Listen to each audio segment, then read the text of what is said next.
Welcome back, everybody, to Diamonds in the Rough. Last time, we talked about a criminally underrated YA adaptation called The Maze Runner, and this time, we're going to steer away from the sci-fi, post-apocalyptic stuff, and dive headfirst into the fantasy realm. And one that gets a lot of hate, especially from book purists, who can't stand any changes, much like I talked about last time, but this movie adaptation gets it the worst I've ever seen. So today we're going to talk about why Percy Jackson and the Olympians, The Lightning Thief, is a diamond in the rough.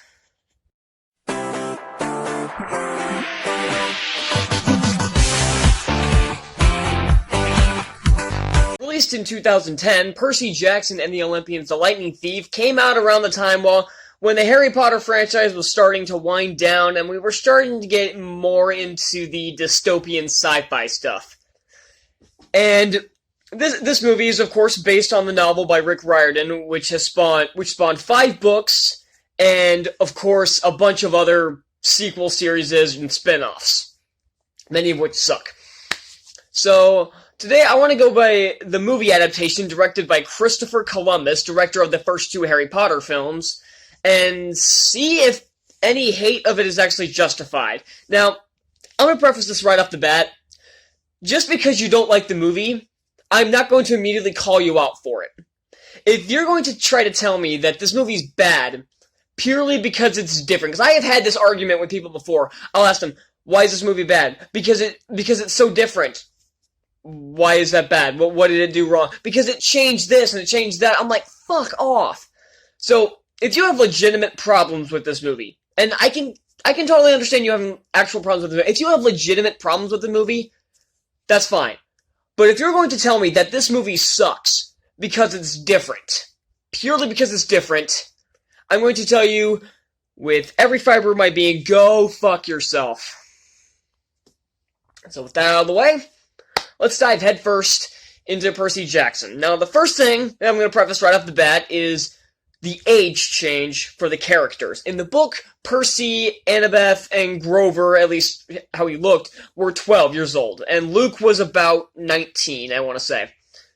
In the movies, however, they bumped them up to 16, and Luke, if you do some quick math, he's around 23 or so. And there was actually a practical reason for this. The director, Chris Columbus, said in an interview that he changed the age because he didn't think younger actors would have the necessary emotional range to play the characters properly.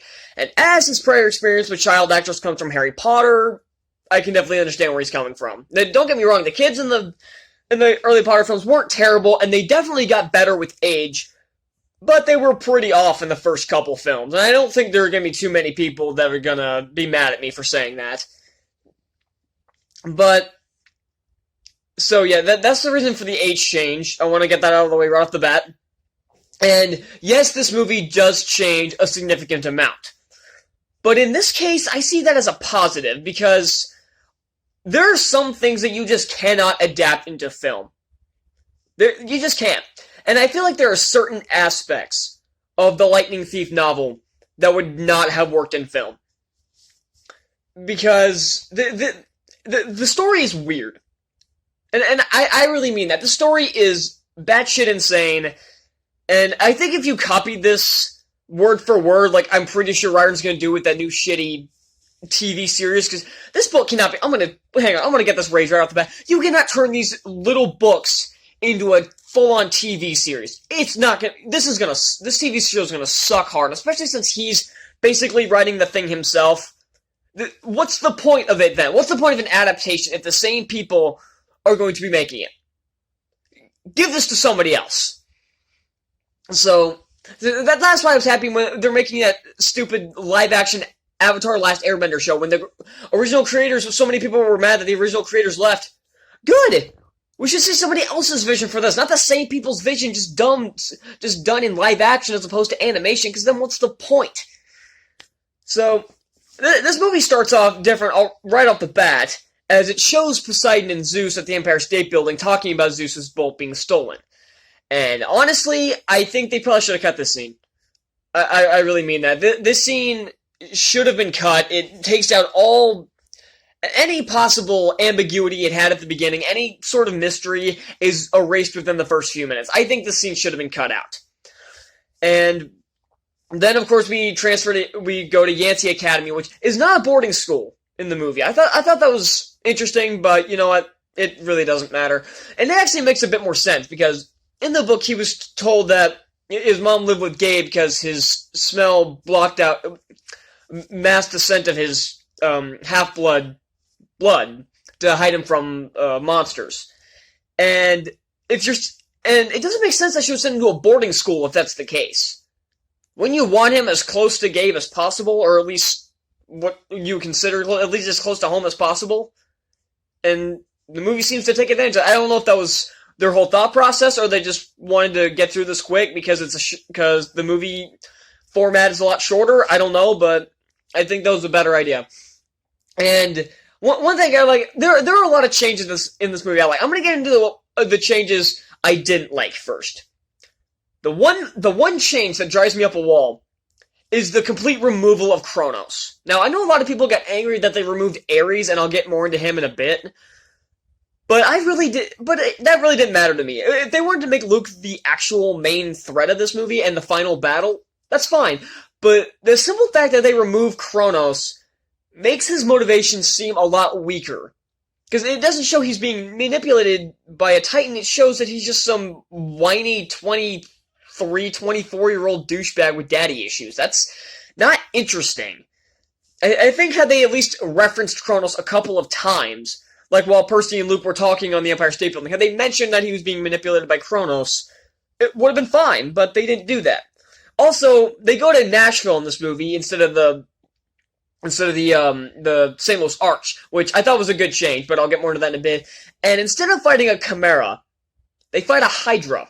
Now, don't get me wrong, I love the Hydra, but there's 3 problems with this. 1, there was supposed to be a Hydra in the Sea of Monsters, so you knew they had to change that right off the bat. 2, this would have been a good time to show, like, other Greek monsters. Like, the Chimera is really cool. And we already saw the Hydra in Hercules, despite how bad the CGI was in there. And 3, the middle head of the Hydra breathes fire. The Hydra cannot breathe fire, but you know what can breathe fire? The Chimera.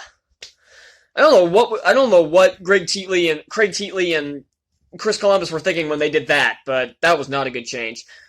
But really, and the addition of Persephone I thought was kind of weird. Had they at least added a line in where Hades brought her to the underworld to hide her from the War of the Gods, it would have been fine, but she's just there with no explanation. And she even mentions that all I look forward to is my allotted time away from this hellhole. This is supposed to be your allotted time, you dumb bitch. Do you not own a calendar? But most of those are minor gripes. And really, those are the only problems I have, is weak motivation from the villain and kind of a weak performance out of Jake Abel, but I'll get more into the acting in a bit. Persephone is there, even if you know Greek mythology. If you haven't read the novel but you know Greek mythology, she still shouldn't be there. And I think the Chimera would have been a lot better of a choice than the Hydra. But the Hydra fight was still pretty cool. But now let's get into the changes that I really do like. For one thing, there is something that drives me up a wall about Rick Riordan here. Missed opportunities. And there are at least 2 examples I can think of right off the bat. One is the Parthenon. You are in America, and you're traveling across the continent, and you could and there is an entire place dedicated to Greek mythology. Yet you do nothing with it. You don't even mention the fact that it's there. That's the perfect place for... It fits the theme of this movie perfectly. Why wouldn't you do that? No, instead we go to the fucking St. Louis Arch. Who gives a crap about the St. Louis Arch? I sure as hell don't. And the other one... So I thought that was a really missed opportunity for Riordan to shed some light on an American tourist attraction about Greek mythology in a movie that does a ton with Greek mythology. And another one, and this one really grinds my gears, is the Lotus Flowers. They go into the Lotus Hotel and Casino. Why not use the Lotus Flowers? In the book, Percy, Annabeth, and Grover walk into the casino, and yeah, I can understand them wanting to take a few minutes and take a bit and assess their situation and try to just take a rest for a bit. But what do they decide to do instead? They decide to jack around in the casino, for a few hours, which ends up being 5 days, but that's not really their fault. But for a few hours, when they're on a life or death saving the world mission, I think playtime can wait. In the movie, that gives them a reason, and another thing with the pearls, it gives them a reason to go into all of these places, because in the book they're just really stupid. They go to Auntie M's Garden Emporium in the book. They walk in because Percy and Annabeth smell food. Great. I know they're hungry, but Grover can smell monsters. And they immediately think, oh, your sensor's blocked up from the Furies. You're seriously not going to trust that the satyr who one of their senses can smell monsters? You're not going to trust the fact that he can smell monsters? And guess what? There's a monster. And quite a powerful one, too. And then they have a reason to go into the Parthenon, which would have been the arch in the book, but it gives them a reason to go into there without, oh, I just want to go sightseeing before the end of the world. Fuck off, Annabeth. God. And the Lotus Casino is the one that drives me at the wall the most, and the Lotus Flowers make them want to stay there. So they're not stupid, because they're given this little cake things that are designed like the Lotus Flowers, and like, okay, they're free. Who's not gonna try them? At least they're free. So what? You don't think that's gonna be harmful? You're in a casino, for Christ's sake. But so yeah, that was such a missed opportunity. Although the one thing I did miss that a change I did not like was Poseidon bailing Percy out of the trance. I didn't like that.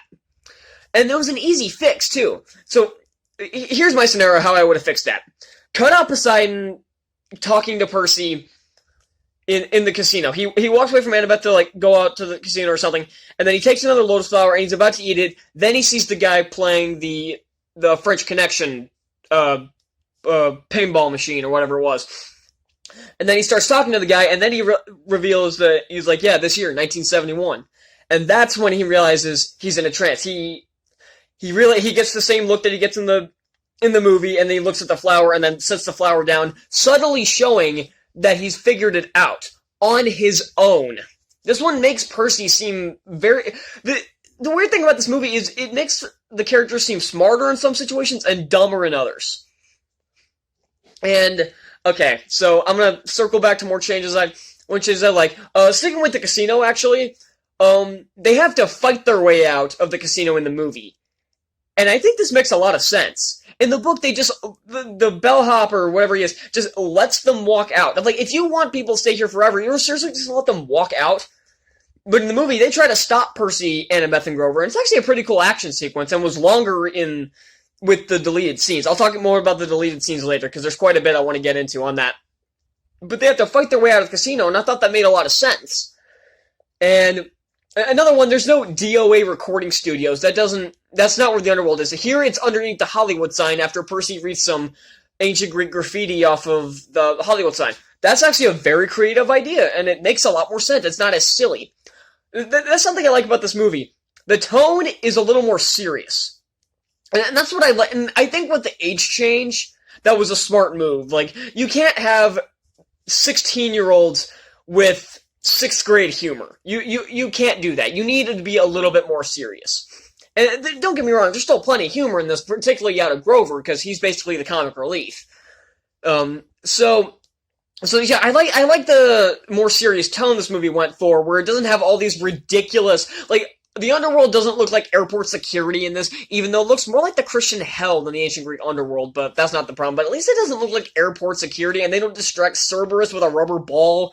There's no waterbed store. That was a complete detour in the book, and that was a waste of time. So I'm glad there's a lot of stuff I'm glad they cut out. And you might be interested to know that there are some things that were from the book that were cut out of this movie as well. But once again, I'll get back to the deleted scenes later.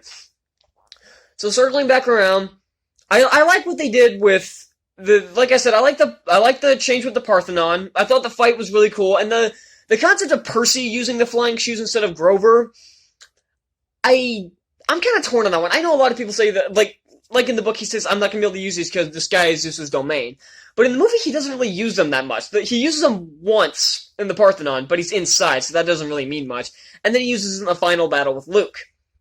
But that one, I can also make the argument that it works because the son of Poseidon is having to use Zeus's domain to get Zeus's weapon back. So it's kind of like he's using Zeus's domain to help him out. So that's kind of confusing, but if you understand what I mean, yeah.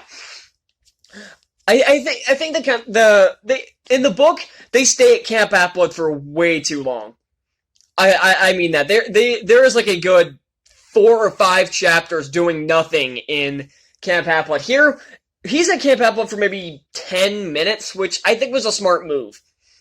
Unlike Harry Potter, where he's at Hogwarts basically the entire time, we get we get different locations, so we're just not just stuck in the same place for 30 minutes at a time. And what he does there, it always moves the plot forward. It's not just him sitting around, just moping and doping about his mom, or wondering who his dad is. They already know who his dad is, which, again, I'm kind of torn on, but that's some minor detail. I'm on the clock here, so I'm just gonna move it along. I thought the capture the flag sequence was a really good fight scene, and I like the idea of Annabeth being on the other team instead of Clarice, because Clarice is completely omitted. And I think that was okay, because she doesn't really play a big part in the story, even though she does in the later movies, and she shows up in the later movies, so I think that works. So she does not play a big role in this movie, so I think putting Annabeth in her place, since their parents are Poseidon and Athena, who don't like each other, and she even mentions that, I think that was a good move, and I like the fight choreography with this. So, and I like the final battle too. The original, in the book, it's just a sword battle on a beach. Yeah, it's just 2 guys hitting swords at each other. That's not, I mean, I'm getting some serious, like, Star Wars Episode 4 vibes from that, with a little bit more, with, like, some water, like, controlling stuff, where he uses water against Ares. But in the movie, it's a mid-air battle with Luke, and I think it was a really good fight scene. And something else I want to talk about is controlling water. A comparison you may not notice is that in the second area where they end up, the Arch or the Parthenon, take your pick, both times is where Percy accepts his divine parentage. In the book, he prays to his father when he jumps off the Arch into the river below, hoping it'll save his ass. And in the movie, he blows up the water fountain, controlling the water to create a barrier to block the Hydra. And one thing I do like is that, unlike the book version where he sent the head of Medusa up to the gods, being the pretentious jackass that he is, Percy and company take the head of Medusa because, like Annabeth says, you open the eyes, they still work, dead or alive. And that is true to the old stories. And it actually comes back into play later when they use it to defeat the Hydra instead of Percy running away from the Chimera. So I think that was a good way to end that fight. And I like that Grover does nothing in the book. So I like that Grover actually got to do something here where he actually used the head of Medusa to turn the statues to stone. And Grover is probably the best example of a character change for the better.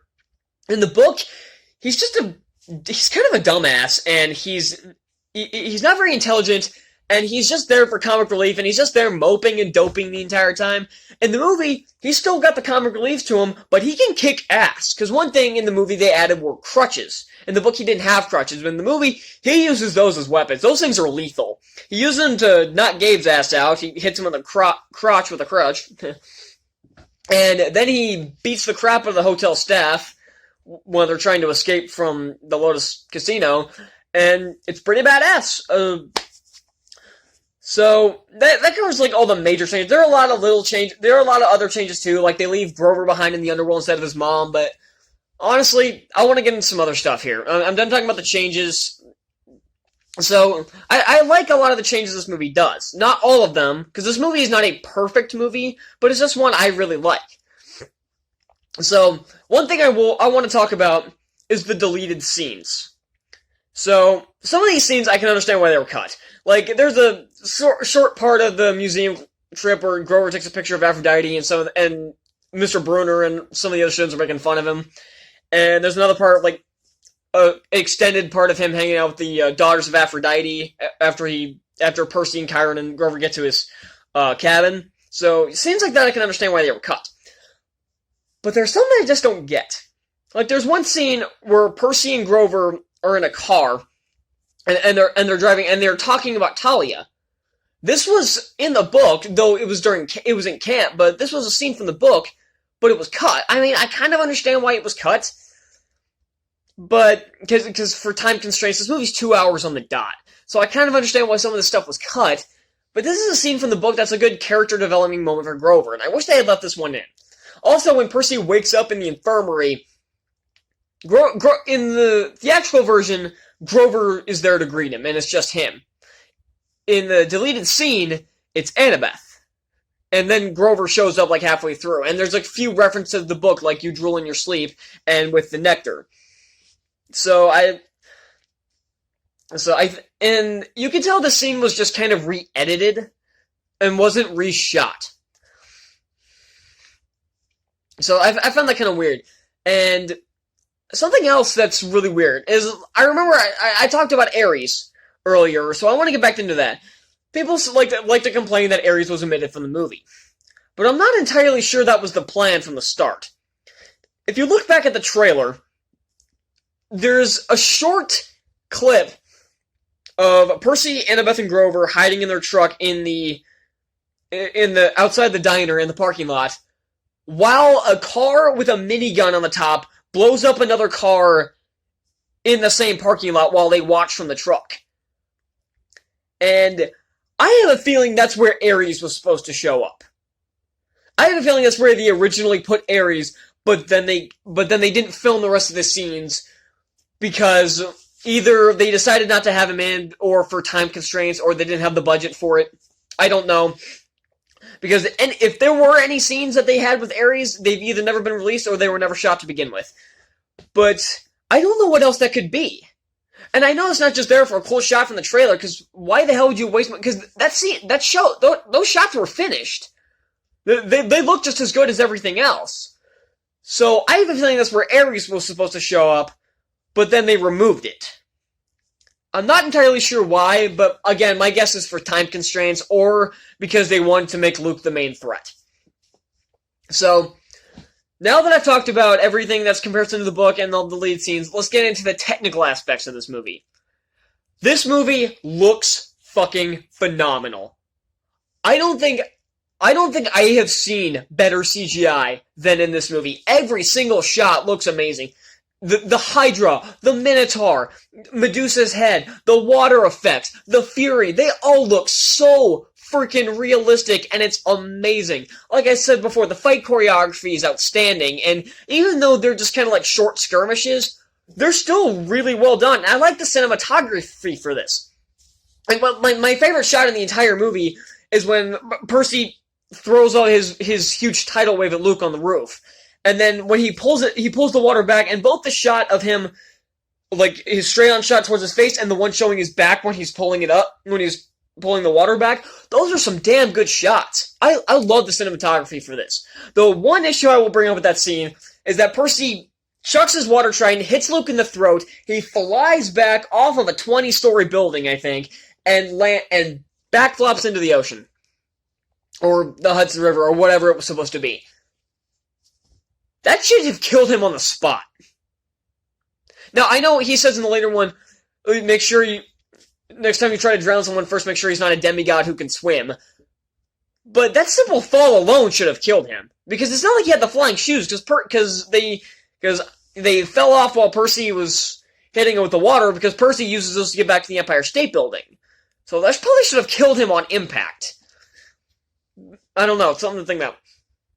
But, yeah, the technical aspects of this movie is outstanding. The acting is solid across the board with one exception. And that exception is Jake Abel as Luke Castellan.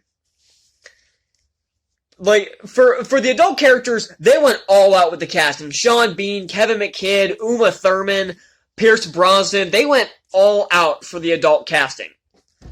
But then he took a different approach with the younger characters and cast relatively unknown actors like Logan Lerman, Brandon T. Jackson, Alexander Daddario, and then Jake Abel. Now, all of these actors, other than Jackson, I've seen do other stuff. Hell, I just watched the Three Musketeers remake with Logan Lerman, so I know he's a good actor, and I've seen him do Hunters and Fury and Perks of Being a Wallflower, so I know he's a good actor. And then Alexander Daddario, I know I just did a review on Songbird, but like I said, the actors weren't the problem in that movie, and she was also in Baywatch and San Andreas. She does not have a good track record, which is too bad, because she's a good actress. She's a good actress. She does such a crappy track record, though. She needs to get herself a better agent. And then, with Abel, I've also seen him in I Am Number 4 and The Host. And his acting wasn't much better.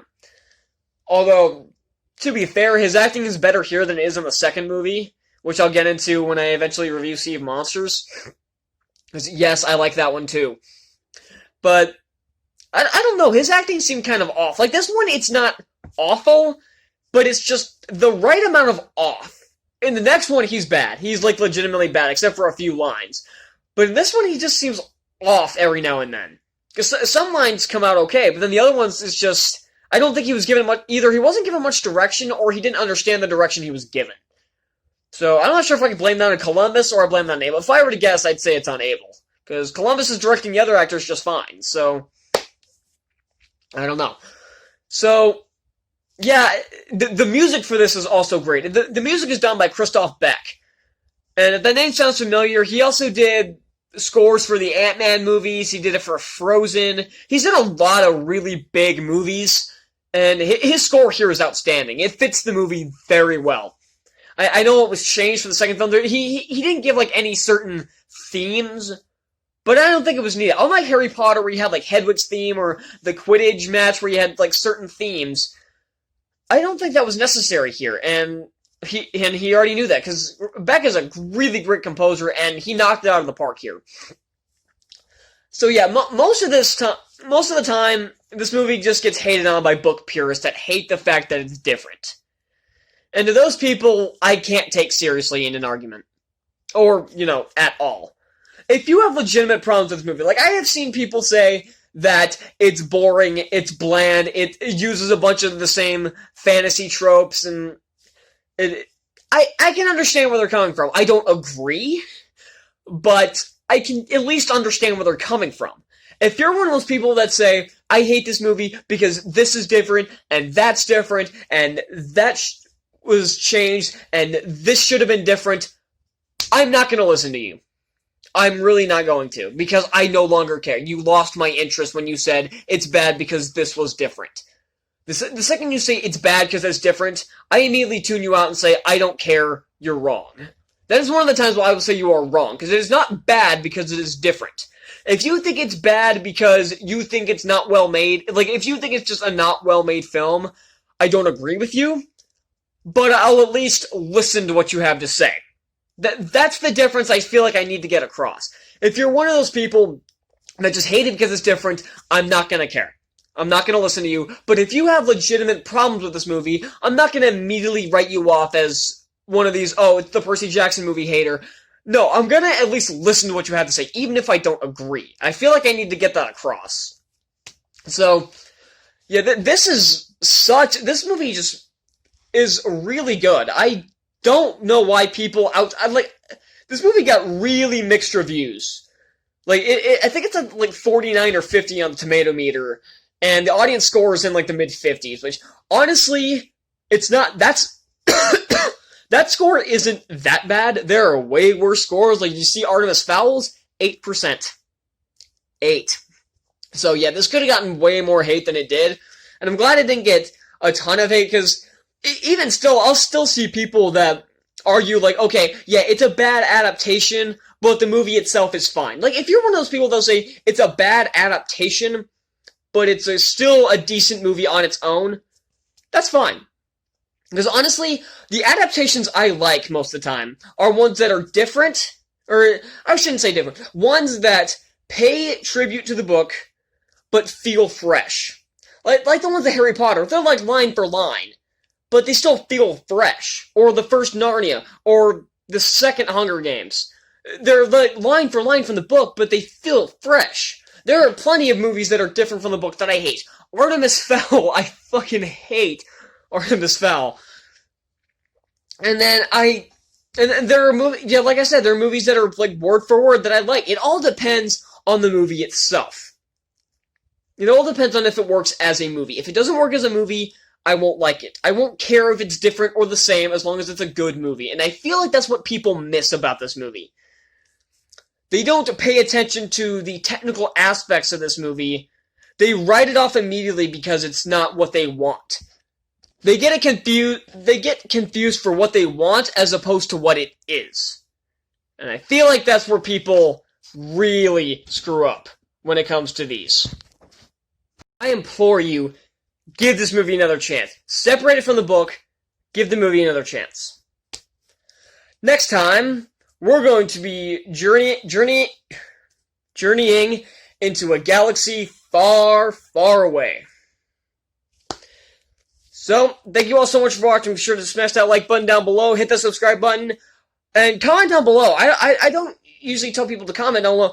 Comment down below what you think of this movie. I don't want to hear a bunch of people complaining that it's different, because I will immediately not look at those comments. But I want to hear what you have thoughts on this movie alone, because I'm curious.